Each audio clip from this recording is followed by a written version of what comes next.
सबसे पहले नजर डालते हैं अब तक की बुलेटिन की। एसी भवाना मेहताब अहमद खान बलोच के मुख्तलिफ पेट्रोल पंप्स पर छापे। पैमाना कम होने पर 2 पेट्रोल पंप्स को सील कर दिया और मुतअद्दिद पेट्रोल पंप मालिकान को हजारों रुपए जुर्माने कर दिए।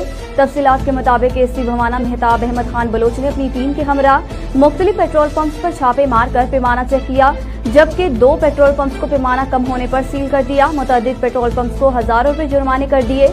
एसी भवाना मेहताब अहमद खान बलोच और तहसीलदार नईम इकबाल ने शहर भर के मुख्तलिफ मकामात पर दुकानों में मशीनें लगाकर गैर कानूनी मिनी पेट्रोल एजेंसियां बनाकर इंसानी जिंदगियां खतरे में डालने वाले 3 मालिकान को हिरासत में लेकर उनके खिलाफ मुकदमा दर्ज करवा दिए गए, जबकि एक एजेंसी सील कर दी गई। खाला, अब 10 रुपए में सबसे ज्यादा पाउडर जो बनाए झाग ज्यादा और निकाले दाग ज्यादा। आज तो बड़े चमक रहे हो। वाह क्या बात है। बोनस की